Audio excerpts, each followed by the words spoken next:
Quest of the Warrior Maiden by Linda C. McCabe. Chapter 4. After his last opponent fell, Ruggiero looked for Bradamante. Fear struck his heart when he did not find her and assumed the worst. "Bradamante!" he called. Silence greeted him. He briefly dismounted and grabbed a discarded spear. Using the long weapon, he could remain on horseback while checking shields on the ground. Closing his eyes, he saw Bradamante's lovely face once more. Though he had only known her for a short while, her likeness was permanently etched in his heart. A lump rose in his throat as he recognized his friend Danaford on the ground. Uncertain whether he or Bradamante was responsible for the man's death, he felt a twinge of guilt. The soldiers had been discourteous, Ruggiero reminded himself. Bradamante had set aside her arms and was unhelmeted when they attacked her, without warning. An unforgivable act of villainy. Had she been allowed to defend herself before they attacked, he would have persuaded them she posed no danger to him. Then they would still be alive. Because they were unchivalrous, he killed fellow soldiers to protect the woman he loved. His only regret was allowing himself to lose track of Bradamante. No longer did the concern about his guardian's safety and whereabouts have the same sense of urgency as before. Atala represented his past, whereas Bradamante represented his future. Atala might be waiting for him back at camp, while Bradamante was injured. Of that he was certain. He needed to find her before it was too late. "Bradamante!" he called. "Bradamante!" Ruggiero made an ambling journey, searching for her. The fog prevented him from seeing where he was going. He continued through the night, not wanting to rest until he found her. At the sound of clattering hoofbeats, his spirits lifted, in the hope it was Bradamante. Chapter 5. 2 knights on horseback emerged from the fog. Due to their large builds, Ruggiero's hopes that he had found Bradamante were dashed. "What brings you out on this lonely road in the dead of night?" one hailed him in Arabic. "I am searching for a wounded soldier," Ruggiero said. "During the fight, we were separated." "You were in battle today? Tell us, are you sworn to Ackermont?" "Yes, he is my commander." "Wonderful. My name is Gradasso," said the first knight. "This is Mandricardo. We are on our way to join his campaign, but we were surprised how quickly the cursed fog rolled in." "We should have stopped at the last village," said Mandricardo. "But we were anxious to join the fray, and there was still plenty of light then. Let us save you time in your search. Your friend is not on the road behind us, but we have not passed anyone for miles. He is most likely down on the valley floor." A moment later, Mandricardo bellowed in anger and began cursing in a foreign tongue. "Damned tree! That branch nearly took my head off," he said as he dismounted. "I am not riding any further, lest I be blinded in this darkness." "We should pitch camp," agreed Gradasso. "It is folly to continue traveling this night." Ruggiero wanted to resume his search for Bradamante, but he knew they were right. He was lost and without sense of direction. They came upon a small clearing where they tethered their horses to nearby trees. Scouring the ground for wood and kindling, they soon built a small fire. Bradamante shared food stores from a saddlebox with his companions.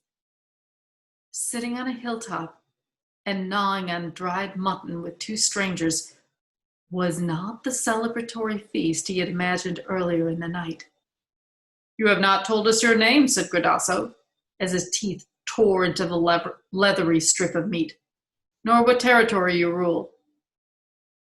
"My name is Ruggiero Tazim, but I am only a knight and not a ruler. I grew up on Mount Corena in Tunisia. From where do you two hail?" "I am king of Saracana," said Gradasso. "Mandricardo is Khan of Tartary." "Pardon my ignorance, but where is Saracana?" "It is a vast kingdom east of India, stretching to the ocean that mocks the end of the earth," said Gradasso. "And Tartary is north of Persia," said Mandricardo. "What brought you to Francia? And why are important monarchs, such as yourselves, not commanding armies?" asked Ruggiero. "I am on a mission to avenge my father's death," said Mandricardo. "Orlando killed him last year in Cathay. I am not here to conquer lands, only to vanquish a foe. Therefore, I need no army to command." The Tartar turned to Gradasso and smirked. "The great king of Saracana returns here in the hopes of fulfilling a quest he could not accomplish when he led over 100,000 men." "You were here before?" asked Ruggiero. "Yes," said Gradasso. "A year ago I invaded Al-Andalus. I knew of the long-standing rivalry between Emir Marsilio and Charlemagne. I hoped to draw out the Frankish army by putting their neighbor to the south in jeopardy. The emperor dispatched Count Renaud of Montauban with 50,000 troops to aid Marsilio. Charlemagne hoped to stop my war of conquest before it spilled over into his empire." "Why did you wish to draw out the Franks?" "He did not care about the Franks, dear boy," said Mandricardo as he stood. "Gradasso has the largest and wealthiest kingdom in the world, but that is not good enough for him. He traveled thousands of miles with tens of thousands of troops, spending a fortune, all because he coveted an animal. However, just as he was about to get his hands on the wretched beast, he lost a joust to a fool. He could not have been more humiliated if he had been caught in the act with a goat. I cannot bear to hear this story again. Instead, I will go search for more firewood while he bores you with his infernal tale." The flames reflected orange on Gradasso's face. His eyes were closed and his jaw clenched. "Unless the subject is about finding and plowing women, Mandricardo is not interested in what anyone else has to say," said Gradasso. "He has never once heard my full story. I did not risk my life and fortune over a mere animal. I came to the West to seize the best war horse and the best sword of knighthood. Both are held by paladins of Charlemagne. I will not rest until I have Renaud's horse Bayard and Orlando's sword Durindana." "What is so special about them?" asked Ruggiero. "Is Durindana anything like Ali's famous sword?" Gradasso sat up and grasped Ruggiero by the neck. "What do you know about the Dagul, the car? Do you know who has it?" Ruggiero had been taken by surprise and was pinned against a boulder. He could not reach his dagger. His throat was being squeezed. "I only know the legends," he rasped. "Nothing more. There is no hero like Ali, and there is no sword like the Dulfikar. I have no idea where it is or who has it." Gradasso seemed satisfied and released Ruggiero. "Of course, I would prefer Ali's sword that has brought so much glory to Islam. But as you said, its whereabouts are unknown." He sat back down as Ruggiero massaged his own neck. "Instead, I have my sights on Durindana, which once belonged to Hector of Troy. It is said to be the most powerful sword ever made, next to King Arthur's Excalibur and Ali's dual Ficar. As for the other prize I am after, the destrier Bayard, it is not a mere animal, as Mandricardo suggests. It is said that this animal is enchanted with near human intelligence, which is more than I can say for Mandricardo. Ruggiero stifled a laugh. He did not want to risk doing anything that might cause Gradasso's temper to flare again.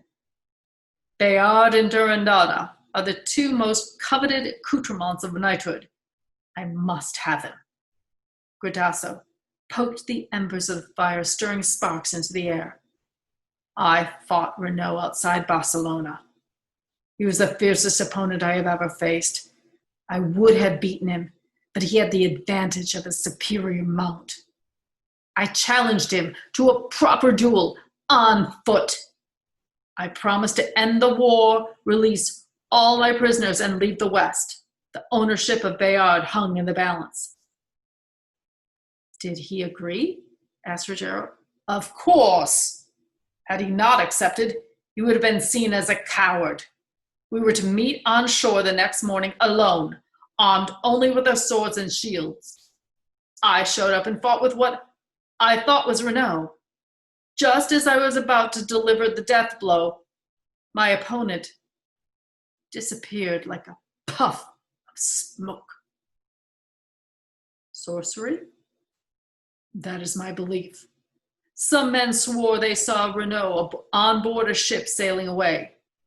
After his abrupt disappearance, the cowardly Franks abandoned Marsilio's cause. The emir surrendered to me that very day. I forced him and his army to join my campaign against Charlemagne. We journeyed northward and overwhelmed Paris. Taking the emperor prisoner, I made the mistake of extending mercy to Charlemagne, for I did not want his empire. All I wanted were Durindana and Bayard. He gave me his word and sent messengers eastward to Orlando, demanding surrender of the sword. Count Orlando of Anglant had abandoned his emperor and was defending Angelica against Mandricardo's father, the late Agrican of Tartary. Charlemagne also commanded that Bayard be given to me. Mandricardo dropped an armload of wood on the ground. Is he still yammering about that accursed horse? Gradasso kept his eyes fixed upon Ruggiero, ignoring Mandricardo's outburst. Charlemagne's vassals are unworthy of respect. The paladin, holding the prize destrier, ignored his emperor's order. He refused his emperor. This insolent man challenged me to a duel rather than relinquish what was mine by right of conquest. Mandricardo snorted as he threw another log onto the fire. Tales of his shameful defeat in the joust reached my shores before I left on my journey. The mighty Gradasso felled in one pass by the court's gesture. Mandricardo covered himself with a blanket. He and his forces left Paris that same day. Now, a year later, he has returned desperate to reclaim his honor. Tell me about Acremont, said Gradasso. What is he like, and who are the governors serving him? He is young, bold, and fearless, said Ruggiero. He patterns himself after his noble ancestor, Alexander the Great, as well as his late father, the renowned Emir Troiano. He commands 32 governors from the Maghreb, as well as Emir Marsilio. Mandricardo laughed. Marsilio will be pleased to hear Gradasso will once again be fighting by his side. Ruggiero cleared his throat. Acremont's goal is to spread Islam throughout the Frankish Empire and to further the glory of Muhammad, peace be upon him. Perhaps he will make you a governor over some of these lands after the conquest, said Gradasso. Ruggiero's face burned. That is for him to decide. Acremont is also seeking vengeance against Orlando for killing his father. Was Orlando in the battle yesterday? Asked Mandricardo. Yes, said Ruggiero. We dueled. Is he still alive? Asked Gradasso. He is. As is Renaud, said Ruggiero. I fought both famed knights today, but thankfully our duels were interrupted. Why? Asked Mandricardo. Afraid you might have died at their hands? Both of his companions had an eager, almost predatory look upon their faces at the mention of the two Frankish paladins. No, because I might have deprived you of your heart's desire, Ruggiero said as he took a drink of water from his flask. Mandricardo laughed. Ruggiero sensed that either of his companions might have slit his throat in anger had they missed their opportunity to challenge Renaud and Orlando. He was grateful his duels had been interrupted.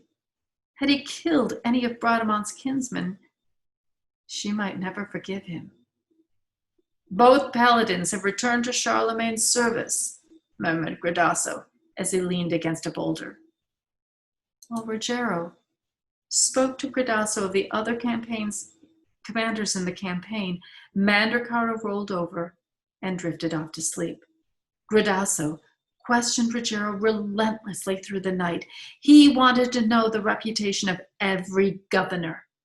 They talked until the filtered light of the rising sun through the fog allowed Ruggiero to see Gradasso's face properly for the first time. There was a cruel countenance about his eyes and several ragged scars on his face. As Ruggiero turned to their other companion, he was surprised to see red hair on a man from Asia. Mandricardo stretched as he woke and blinked. His eyes grew wide as he stared at Ruggiero's shield and jumped to his feet, his face contorted with rage. You dare carry a silver eagle on a field of blue! That is my standard. Renounce it or die!